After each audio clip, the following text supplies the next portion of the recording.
어제에 이어서 시편 102편의 말씀을 함께 나누기 원하는데요. 어제 잠깐 나누었던 것의 핵심은 기도는 응답이 핵심이 아니라 기도는 하나님과의 관계가 핵심이라는 것입니다. 지금 시편 기자는 나라가 망하고 수많은 민족들이 이 백성들이 죽어가고 또 살아남은 사람들 가운데 많은 사람들이 포로로 끌려가는 이 재앙과도 같은 고난 속에서 기도하고 있는데요. 그의 기도는 고난을 없게 해달라거나 이 재앙이 빨리 지나가게 해달라는 기도가 아니라 주님의 얼굴을 구하는 기도였다는 것입니다. 그렇게 주님을 갈망할 때 이 시편 기자에게 응답이 임하는데, 이 12절부터 오늘 우리가 함께 읽었던 이 12절부터 보면 이 시편 102편의 분위기가 완전히 바뀌어지는 것을 보게 됩니다.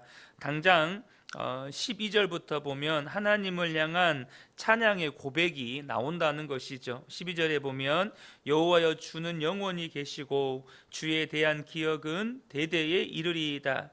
지금 상황은 포로로 끌려가고 있고 자기 백성들이 수없이 많이 죽어나가고 정말로 죽을 고생을 하고 있는 형편인데 이렇게 찬양이 터지고 있다는 것이죠. 바로 주님을 바라보는 눈이 열렸다는 것입니다. 그가 이 고난 지나가게 해주세요, 빨리 이 문제 해결하게 해주세요, 이 기도가 아니라 주님의 얼굴을 구하는 기도를 드렸을 때 정말로 주님을 바라보는 눈이 열리게 되는 것이죠. 그러고 나니까 그의 고백이 완전히 달라지는 것입니다. 13절을 보면 주께서 일어나사 시온을 긍휼히 여기시리니 지금은 그에게 은혜를 베푸실 때라, 정한 기한이 다가오미니이다. 이제 하나님의 얼굴을 구하고 하나님의 응답이 임하여서 하나님을 바라보는 눈이 열리고 주님의 임재를 경험하니까 시편 기자의 마음 가운데 한 가지 확신이 들었습니다. 그게 뭐냐면 정한 기한이 다가오미니이다. 여기서 말하는 정한 기한은 뭘까요? 바로 바벨론의 포로로 끌려갔던 이스라엘 백성들의 이 포로 귀환입니다. 하나님께서 이제 징계하셔서 그들로 말미암아 이 포로 생활이라고 하는 고난을 주셨지만 이 고난의 기간이 끝나고 다시 예루살렘으로 돌아갈 그 기한이 다가온다는 것이죠. 시편 기자는 마치 예루살렘으로 돌아간 것 같은 그런 감동을 느낍니다. 14절부터 16절인데요. 주의 종들이 시온의 돌들을 즐거워하며 그의 티끌도 은혜를 받나이다. 이에 문 나라가 여호와의 이름을 경외하며 이 땅의 모든 왕들이 주의 영광을 경외하리니, 하나님 여호와께서 시온을 건설하시고 그의 영광 중에 나타나셨음이라. 여호와께서 빈궁한 자의 기도를 돌아보시며 그들의 기도를 멸시하지 아니하셨도다. 지금 시편 기자의 기도에 하나님이 응답하셨다는 이 놀라운 은혜가 이 시편 기자에게 임하는 것이고, 특별히 시편 기자가 그 기도의 응답을 통해서 놀라운 감동을 경험하게 되는데, 마치 그가 예루살렘으로 회복되어져서 예루살렘이 회복되고 또 주변에 있는 모든 나라들이 주의 영광을 보고 이런 감동을 느끼는 것입니다. 여러분, 우리가 어떤 기도를 하나님 앞에 드리느냐는 정말 중요합니다. 어떤 기도를 드리다 보면 오히려 기도의 좌절을 맛보게 합니다. 바로 살려주세요, 도와주세요, 구해주세요, 이 문제 해결해 주세요, 내가 원하는 거 반드시 응답해 주세요, 이런 기도만 하면 도리어 우리에게 기도의 좌절이 임하게 된다는 것이죠. 왜냐하면 내가 구하는 것, 내가 원하는 것이 하나님의 뜻과는 전혀 상관없거나 도리어 하나님의 뜻과 정반대의 기도일 때가 많기 때문이죠. 그러다 보면 하나님께서 내 기도는 안 들어주시나 보다, 하나님은 진짜 안 계시나 보다, 이 길로 가는 것입니다. 그런데 주님이 내 기도를 들으신다는 것을 확신하게 해주십시오. 주님의 얼굴을 내게서 숨기지 말아 주십시오. 주님이 나와 함께 계심을 분명하게 믿게 해주십시오. 시편 기자가 하나님 앞에 구했던 이 기도는 반드시 응답된다는 것입니다. 이어서 18절을 보면 시편 기자가 이스라엘 백성들에게 한 가지 제안을 합니다. 18절을 보면 이 일이 장래 세대를 위하여 기록되리니 창조함을 받을 백성이 여호와를 찬양하리로다. 이렇게 시편 기자가 제안을 합니다. 갑자기 이 일을 장래 세대를 위하여 기록하라는 것입니다. 끔찍한 재앙도, 또 그들이 하나님 앞에 드렸던 기도도, 또 하나님이 기도에 응답하셔서 주신 은혜도 다 기록하라는 거예요. 도대체 왜 시편 기자는 이렇게 기록하라고 했을까요? 바로 창조함을 받을 백성, 그러니까 장래 세대들, 아직 창조되지 않는 백성들이 그것을 읽고 주님을 찬양하도록 하기 위함이라는 것입니다. 시편 기자가 걱정하는 게 하나가 있었어요. 그게 뭐냐면 바벨론 포로로 잡혀온 지금 세대들은 그래도 이스라엘 땅에 살았고 예루살렘 성전을 보았고 하나님의 말씀을 들었습니다. 그런데 이제 바벨론 땅에 와가지고 태어난 2세대, 3세대들은 어떻습니까? 그들이 보는 것은 세상 나라입니다. 우상의 나라 바벨론에 태어나서 바벨론 말을 배우고 바벨론에서 공부를 하고 바벨론 사상을 배우는 그 세대들은 하나님에 대한 신앙을 다 잃어버리지 않겠습니까? 하나님에 대한 신앙을 잃어버리면 이제 다 끝나는 것입니다. 그래서 시편 기자는 지금 나라가 망하고 수많은 자기 이스라엘 민족들이 죽어나가고 포로로 끌려온 이 상황 가운데에서도 하나님 앞에 기도드리고 또 기도 중에 하나님께서 주신 그 은혜들을 다 기록하자는 거예요. 그래서 그 기록들을 이 후손들이 읽게 하자는 것입니다. 그래서 하나님에 대한 믿음과 이 신앙이 2세대들, 3세대들에게 전해지고 잃어버리지 않게 하자는 것입니다.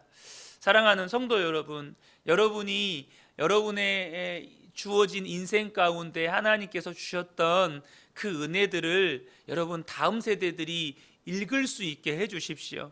여러분 기록하시고, 여러분이 기록한 설교 노트, 여러분이 기록한 예수 동행일기, 여러분이 기록한 묵상 노트, 여러분 그냥 버리지 마시고 잘 간직해 두셨다가 여러분 자녀들이 여러분에게 하나님께서 베푸셨던 은혜들을 다시 읽으면서 우리 아버지 어머니에게 이런 은혜를 하나님께서 베풀어 주셨구나, 다음 세대들이 읽고 그 믿음을 계승하게 해야 한다는 것입니다. 또 시편 기자가 놀라운 고백을 하는데요, 19절부터 22절입니다. 여호와께서 그의 높은 성소에서 굽어보시며 하늘에서 땅을 살펴보셨으니 이는 갇힌 자의 탄식을 들으시며 죽이기로 정한 자를 해방하사 여호와의 이름을 시온에서 그 영예를 예루살렘에서 선포하게 하려 하심이라. 그때의 민족들과 나라들이 함께 모여 여호와를 섬기리로다. 지금 하나님께서 시편 기자에게 앞으로 되어질 일을 지금 보여주시는 것입니다. 이스라엘 백성들은 다시 예루살렘으로 돌아가게 될 것이고, 뿐만 아니라 온 세상 모든 열방의 민족들이 하나님의 보좌 앞에서 하나님을 찬양하게 될 것이다, 그 날을 보여주시는 것입니다. 이 기록이 있었던 때는 바벨론 포로 시기입니다. 그들이 예루살렘으로 돌아갈 가능성이 보였던 시기가 아니에요. 바벨론 포로가 막 시작되었던 시기이기 때문에 어쩌면 이 포로로 끌려간 이스라엘 백성들의 마음은 절망과 탄식과 좌절과 낙심으로 사로잡혀 있을 때입니다. 나라가 망했다, 이 민족이 다 포로가 되었다. 여러분, 나라가 망했다는 사실이 얼마나 큰 절망입니까? 사실 우리나라가 일제 강점기 동안 36년, 37년의 시기를 일본의 속국으로 식민지로 지내게 되지 않습니까? 그 세월이 10년, 20년 지나갔을 때 우리나라 민족들의 마음을 사로잡았던 것 중에 하나가 뭐냐면 좌절감이었습니다. 왜냐하면 해방될 어떤 기미가 보이지 않았거든요. 특별히 젊은이 세대들의 마음 가운데 나라를 잃어버렸다는 그 마음이 얼마나 마음속 깊이 자리 잡았는지 모릅니다. 그러다 보니까 사람들이 여기저기서 나라를 잃어버린 것에 대한 절망과 탄식 가운데 사로잡혀 있었던 시기가 있었습니다. 지금 그래도 우리나라는 나라는 존재했잖아요. 나라가 무슨 뭐 수도가 불타고 이런 게 아니었잖아요. 근데 이스라엘 백성은 완전히 나라가 불타고 예루살렘 성전이 불타고 수많은 사람들이 죽임 당하고 살아남은 자들이 포로로 끌려와 버린 완전한 절망스러운 상황이었거든요. 그런데 그때 하나님께서 예루살렘 회복, 이스라엘의 회복을 보여주시는 것입니다. 그것을 지금 찬양하고 기록하고 있는 거예요. 어떻게 이런 고백이 가능합니까? 나라가 망하고 살아남은 자들이 포로로 끌려온 이 상황에서 바로 하나님이 보여주신 것입니다. 기도하는 자에게, 주님의 얼굴을 갈망하는 자에게는 여러분, 나라가 망하는 상황 가운데에서도 이런 은혜의 역사가 있게 된다는 것입니다. 주님을 바라보고 주님의 얼굴을 구하고 사는 것이 그렇게 중요하다는 것입니다. 하나님께서 나라가 망하는 상황 가운데서도 그 민족이 어떻게 될지를 보여주시는 역사는 하나님의 얼굴을 구하는 자들에게만 보여주시는 거예요. 하나님의 얼굴을 갈망하고 하나님의 얼굴을 구하는 자들에게는 나라가 망하는 그런 재앙 가운데서도 그 민족이 다시금 회복될 놀라운 하나님의 비전과 하나님의 꿈을 보여주신다는 것입니다. 그래서 여러분, 저와 여러분이 어떤 처지와 절망 가운데서도 하나님의 얼굴을 구하게 되면 나의 인생이 어떻게 될지, 내가 어떻게 살아야 하는지 하나님이 가르쳐 주신다는 거예요. 하나님의 얼굴을 구하는 자에게 하나님이 보여주시고 하나님이 가르쳐 주신다는 것입니다.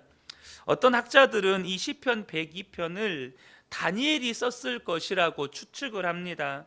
다니엘 역시 바벨론 포로로 끌려간 사람이고 또 세 나라에 걸쳐서 총리가 되었던 사람입니다. 그러나 다니엘서를 통해서 우리가 분명하게 확인하는 건 뭐냐면 다니엘은 기도의 사람이었다는 것입니다. 하루에 3번씩 예루살렘을 향해 난창을 열고 누가 보든지 안 보든지 기도하는 사람이었습니다. 그의 정적들에게는 그게 올무가 되었습니다. 그래서 말도 안 되는 법을 만들고 다니엘을 기도하는 자들, 이 바벨론의 왕이 아닌 자들, 특별히 다리오 왕이 아닌 다른 신에게 뭔가를 구하는 자에게는 반드시 사자굴에 집어넣자는 말도 안 되는 법을 만들죠. 다니엘은 그것을 알고도 기도했습니다. 결국 사자굴에 들어갔죠. 그런데 하나님이 사자들의 입을 막아서 살아나왔습니다.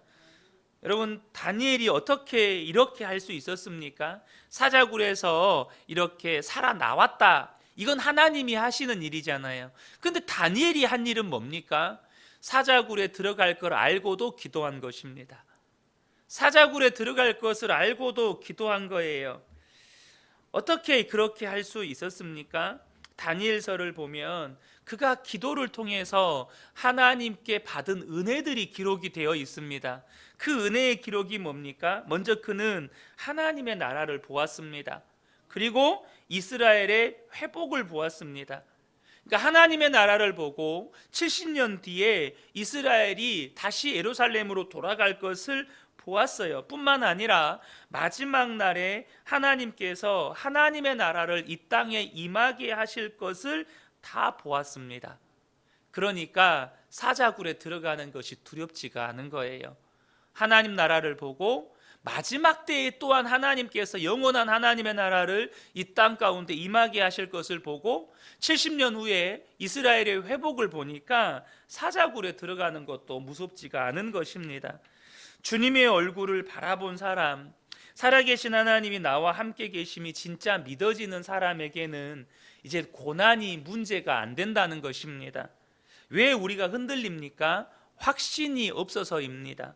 하나님이 살아계시고 지금 나와 함께 계신다는 믿음이 없으니 사람들의 말에 무너지고 조그만한 이익에 무너지고 인간관계 때문에 무너지는 것입니다. 사랑하는 성도 여러분, 저와 여러분이 지금 무엇을 준비해야 하는지를 명확하게 하셔야 합니다. 주님과 동행하는 기도의 삶, 날마다 주님을 구하는 삶을 사셔야 한다는 것입니다. 힘들고 어려운 순간이 올 때 우리가 할 수 있는 일은 주님의 얼굴을 구하는 것입니다. 주님을 바라보는 것입니다. 그 길이 살 길입니다. 그때만 우리는 일어날 힘을 얻게 되는 거예요. 그런데 중요한 사실은 한 번 은혜 받았다고 절대 끝나는 게 아니라는 것입니다. 하나님의 은혜가 아무리 커도 우리가 현실로 돌아가면 또 무너지고 절망하는 일을 겪게 됩니다. 오늘 본문의 시편 기자도 똑같은 일을 겪습니다. 23절과 24절에 보면 그가 내 힘을 중도에 쇠약하게 하시며 내 날을 짧게 하셨도다. 나의 하나님이여 나의 중년에 나를 데려가지 마옵소서. 주의 연대는 대대에 무궁하니이다. 그렇게 은혜를 받았는데 하나님 나라를 보고 예루살렘의 회복을 보고 온 백성들이 함께 하나님의 영광을 찬양할 그 놀라운 감동을 겪었는데 23절 24절에 또 반전이 일어납니다. 하나님이 중도에 내 힘을 쇠약하게 하시고 내 날을 짧게 하시고 나의 중년에 나를 데려가지 마옵소서. 너무 지치고 고나고 힘드니까 꼭 주님이 지금 나를 데려갈 것 같은, 곧 나를 데려갈 것 같은 그런 마음의 어려움을 겪는 것입니다. 왜 시편 기자가 이렇게 낙심을 합니까? 받은 은혜는 너무 커요. 그런데 내가 살아가는 삶의 현실은 바벨론 포로입니다. 그리고 그 하루하루를 살아갈 때 포로 생활 속에서 나이가 한 살, 두 살 먹어가는 것입니다. 이러다가 돌아가기 전에 나는 죽겠구나. 이런 생각이 순간 엄습해 오는 거예요. 여러분, 상상이 안 되는 은혜를 받아도 지난날의 은혜를 가지고 오늘의 문제를 해결할 수 없습니다. 은혜는 항상 오늘의 은혜여야 합니다. 은혜는 항상 지금의 은혜여야 한다는 거예요. 그래서 지금 주님을 바라보셔야 합니다. 오늘 내가 바라본 주님, 그게 되어야 오늘 내 문제가 해결이 된다는 거예요. 여러분, 어제 그렇게 은혜 받았지만 오늘 어떤 일 때문에 낙심하고 좌절하게 되는 경우를 우리가 겪게 되지 않습니까? 어제 그렇게 놀라운 은혜를 받았는데 오늘 어떤 문제 앞에서 그 은혜가 온데간데 없는 것을 우리는 경험할 때가 있습니다. 시편 기자가 바로 지금 그런 상황을 맞닥뜨리게 된 것입니다. 그런데요, 다시 또 반전이 일어납니다. 다시 일어나요. 25절부터 27절을 보면 주께서 옛적에 땅의 기초를 놓으셨사오며 하늘도 주의 손으로 지으신 바니이다.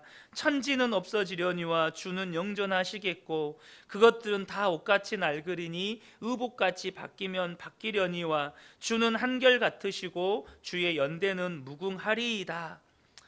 여러분, 세상이 아무리 커 보이고 또 나는 그 세상 속에서 너무 비참해 보이고 또 나의 육체는 죄 때문에 무너지고 이게 언제 끝날지 모르는 고난 같지만 여러분, 그게 다 끝이 납니다. 그에 비하면 하나님은 영존하시는 분이십니다. 또한 한결같은 분이십니다.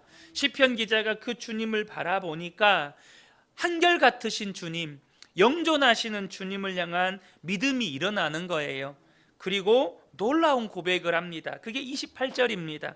주의 종들의 자손은 항상 안전히 거주하고 그의 후손은 주 앞에 굳게 서리이다 하였도다.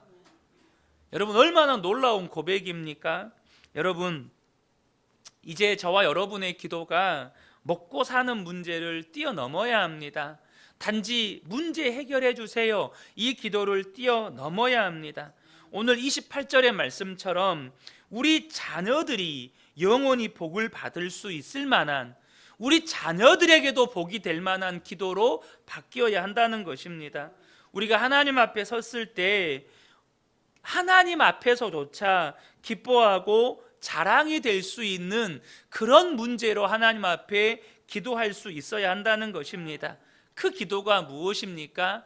도와주세요, 살려주세요, 구해주세요, 해결해주세요가 아니라 하나님, 나는 주님을 원합니다. 나는 주님의 얼굴을 구합니다.